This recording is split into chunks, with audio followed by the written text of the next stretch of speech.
Welcome to Hotter Than Ever, where we take a look at the unconscious rules we've been following. We break those rules, and we find a new path to being freer, happier, and more self-expressed. Doesn't that sound great? I'm your host, Erin Keating.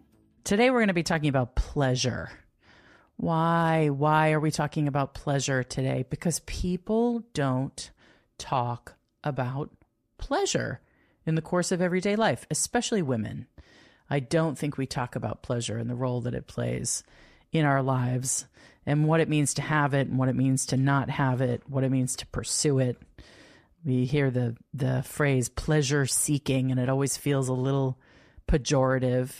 And so that's what I want to talk about, that feeling of happy satisfaction and enjoyment that we call pleasure.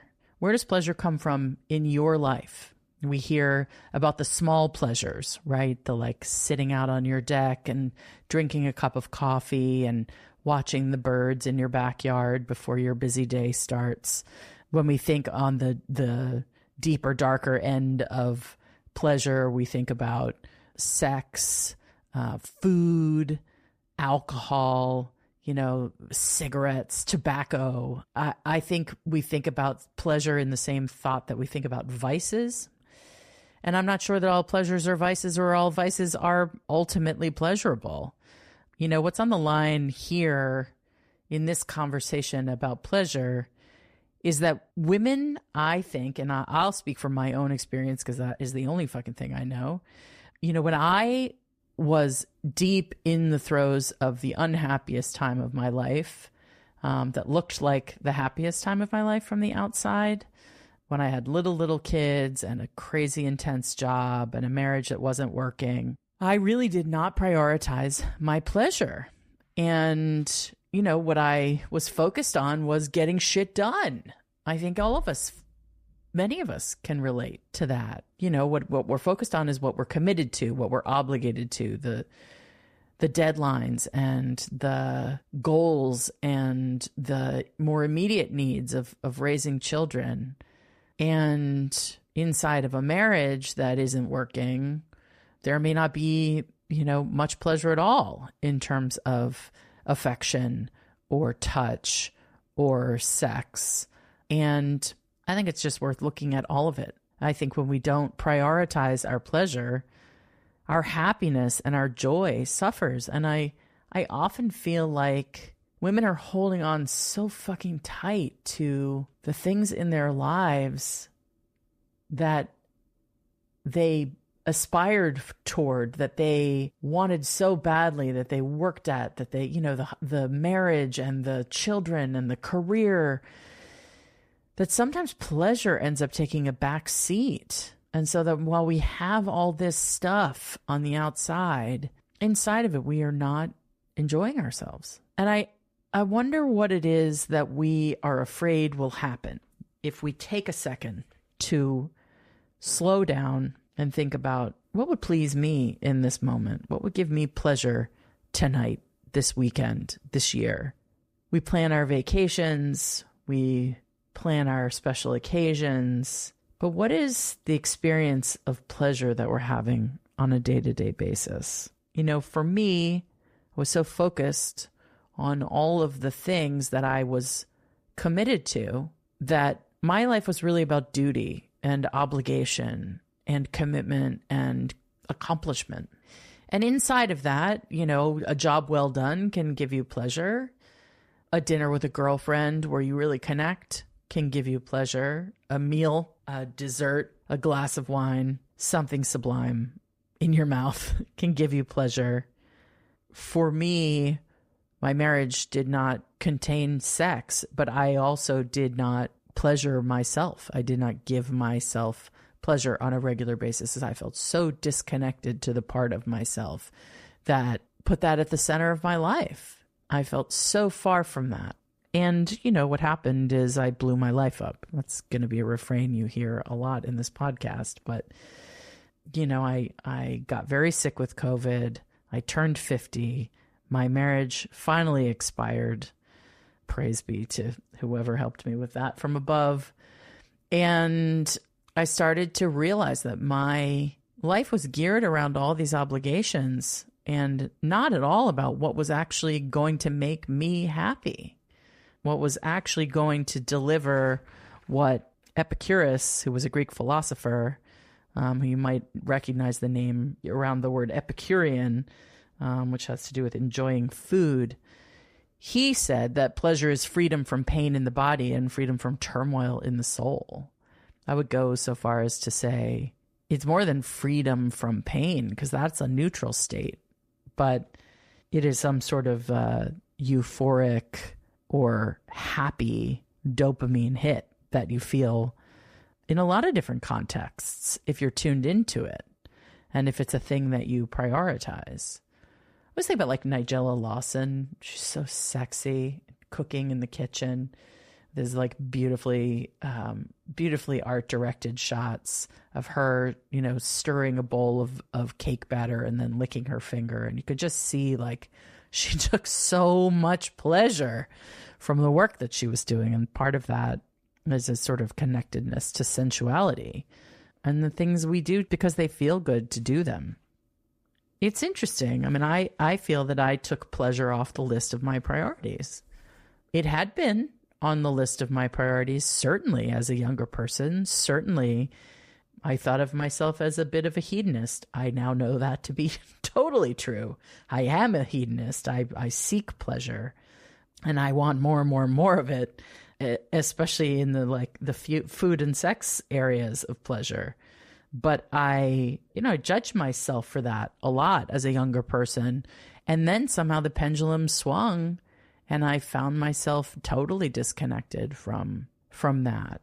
I think as the flip side, the clapback of pleasure is if you overindulge. And I think that's what our culture is afraid of, is not pleasure so much as the overindulgence, where if you take too much pleasure, if you eat too much chocolate cake, you have too many orgasms, you're too focused on sex, then all will go to hell in a handbasket. And, certainly the flip side of pleasure seeking is that you're chasing that dopamine hit, and that can lead to addiction, and addiction can lead to depression and anxiety and insomnia and, just being a generally fucking miserable person.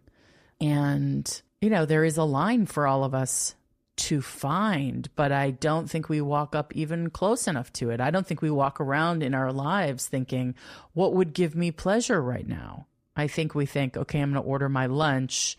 I like that sandwich that I sometimes get. Oh, it's too much bread. It's too much XYZ. And so what we do is we give ourselves, constraints, and then we call our pleasures indulgences. And good for the people that works for, good for the self-disciplined moderates of the world. I don't count myself in that category, unfortunately. I have to not eat sugar because I don't have an off switch when it comes to that kind of pleasure. And then it turns into the flip side addict thing, where one chocolate chip cookie is a bag of chocolate chip cookies, and I can't stop. I think that's a question of knowing yourself as you get older, understanding what pleasures lead to addiction or bad behaviors or shitty repercussions, and what pleasures actually you can build into your life, into your everyday, and prioritize for yourself, because life is fucking short and you don't know when you're going to die. Really. I mean, not to get super grim about it, but we have a limited time here on Earth. Are we here to deny ourselves the ability to feel good when it's built into our senses? We love certain smells, we love certain tastes, we love certain physical experiences. And if you're a woman, your clitoris is the only thing on your body, the only human organ that is built only for pleasure. It is built into us. We are meant to have it. Your body, our design is so sophisticated and excellent. There's a very good reason for that. You got to give us a lot of pleasure if you're going to have us make babies. Such it's a lot of work. I really believe that it's important to up your pleasure quotient, to look for the small places in your life where you can have more of it, and look for the big places in your life where you're not giving yourself permission to have any of it, or you're doling it out to yourself in such parsimonious ways that you don't have permission for pleasure, whether that's a simple pleasure or whether that's, in my case, in my marriage, there was not, after a time, there wasn't sexual pleasure. And, I have spent a considerable amount of time in this past year since being separated, seeking that, reconnecting with that capacity in myself. Holy shit, it's so fucking great. Highly recommend. Highly recommend. Whether that's with yourself or with other people or with one other person or with a series of people, get out there and feel good. I think we're really afraid that if we open the floodgates, if we open the door to pleasure, if we make that the organizing principle of our lives, that if we pursue pleasure too much, then everything is going to fall apart. Everything we've held so tightly to is going to fall apart. So we allow ourselves these little pleasures. We have that square of dark chocolate at night before we go to bed. Oh, I'll just take my pleasure in this dark chocolate square instead of a fucking banana split every once in a while. Where is the line for us? We are so far from the line of too much pleasure. We should be running towards the line, and we will be running for a long time. And I say that because I feel like we are so stingy with ourselves. We are so ungenerous. We act like our pleasure is an indulgence that we don't have time for. But yes, of course there are things we have to do in life. We are going to do those things. That is who we are. Women get it done. Older women have been getting it done. Successful older women have been getting it done well all of our lives. But have we given ourselves the opportunity beyond the sort of cult of Chardonnay, the sort of mom juice nonsense, this sort of white wine culture of that's where we're allowed to indulge and nowhere else. We don't allow ourselves, I'll speak for myself. When I was working 50, 60, whatever hours a week, the notion of going outside for a walk during the day, something that would give me pleasure, just a walk in the neighborhood for 20 minutes, seemed like such a profound overindulgence.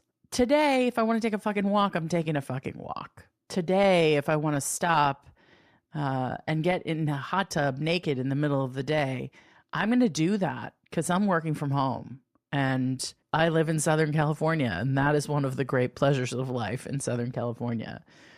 I love when people have all the tools for their own pleasure. They build it in to their lives. They have the ice cream maker, but they never fucking make ice cream. They have the hot tub, but they never get in it. They got the vibrator, but it's in the back of the drawer gathering dust. Get it out. Get in the hot tub. Make the ice cream. Don't even make the ice cream. Go get ice cream and eat the ice cream. Like, are you afraid you're going to become some sort of harlot? Some sort of obese person? Some sort of undisciplined loser? Because you decided to prioritize your own pleasure for 20 minutes? For an hour? For a weekend? For a week? For a month? When you go somewhere else in the world and reinvent your life and go indulge all your eat, pray, love fantasies? Like, what are we afraid of? What are we afraid that the other side of that line looks like? I'm fascinated by that. Of course there's addiction. Of course there's overindulgence. But I argue that we are not even close to any of those things for the most part. Most of us are just holding ourselves so tightly. And to pursue pleasure is to pursue a kind of ease and looseness and sensuality that often seems at odds with modern life, and certainly the life of modern women who are trying to have it all. Here's my challenge to you, sweet, sexy listener. Identify a handful of things that give you pleasure. Make a list. And then add some pleasure, big or small, to your everyday life. See if you can grow that muscle of just enjoying yourself and your senses and your one and only life here on earth. You are so fucking hot when you do that. Thank you for listening to Hotter Than Ever. If you liked this episode, if it spoke to you, follow the show on whatever platform you're listening to right now, and please tell your friends. Hotter Than Ever is produced by Erica Gerard and Podkit Productions. Our associate producer is Lena Riebstein. Music is by Chris Keating with vocals by Isa Fernandez. Let's talk again next week. We're just getting started.